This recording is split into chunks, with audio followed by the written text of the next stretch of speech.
by the looks of my watch, it's officially grave time.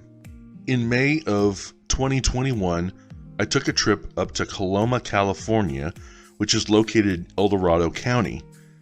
There I wanted to check out the very spot that gold was discovered by James Marshall at Sutter's Mill.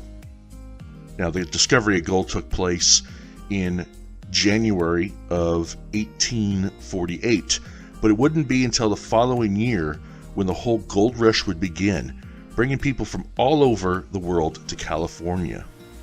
In preparation for this trip to Gold Country, I wanted to be aware of the historical sites in the area so I can film more than one thing.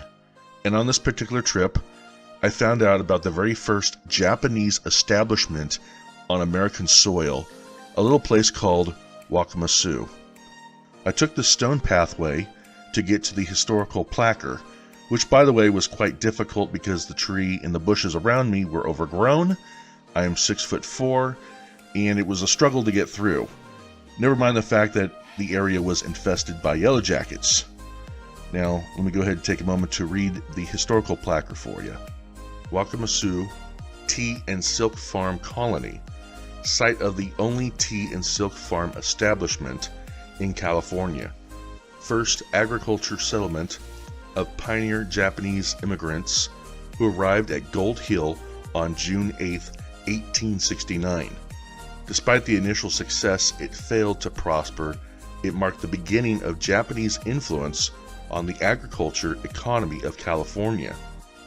California Registered Historical Landmark number 815. Plaque placed by the State Department of Parks and Recreations in cooperation with the Japanese American Citizen League, El Dorado County Historical Society, and the Friends of the Centennial Observance, June 7, 1969. Roughly 500 feet away from the historical plaque is the main entrance to the Wakamatsu Tea and Silk Farm property. There I was greeted by a bunch of people who had told me there was a special event going on. I just specifically said I just wanted to see the cemetery, and they gladly showed me the direction to go. Wow, look at this beautiful view here on the farm. This portion of the farm is the cemetery, and buried here is Okei-Ito, otherwise known as Okei-San. She was 19 years old when she passed away in 1871. She was the very first Japanese immigrant to be buried on American soil. So I felt that this would be a very interesting grave to visit and pay my respects.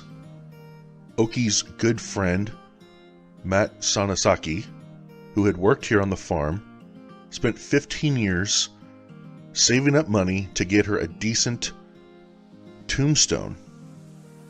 Now, my understanding was that the original tombstone is on display in the museum on the property. Unfortunately, like I said, there was an event going on and I was unable to see it, but the particular tombstone that you see here is the second one, and it's breathtaking. It's in really good condition. It was placed here, my understanding, in the early 1900s. Also near the grave of Okei-San is that of a few cenotaphs. For those that don't know what a cenotaph is, it's a grave marker in the memory of someone who's not buried there.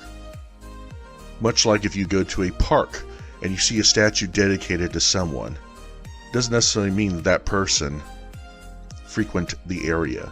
It's just in memory of that individual. Thank you everybody for watching this episode of Grave Time. I'd like to make note that this January 24th will mark the 175th anniversary of the discovery of gold by James Marshall at Sutter's Mill. For links of my destinations that I visit in my videos, check out the descriptions down below.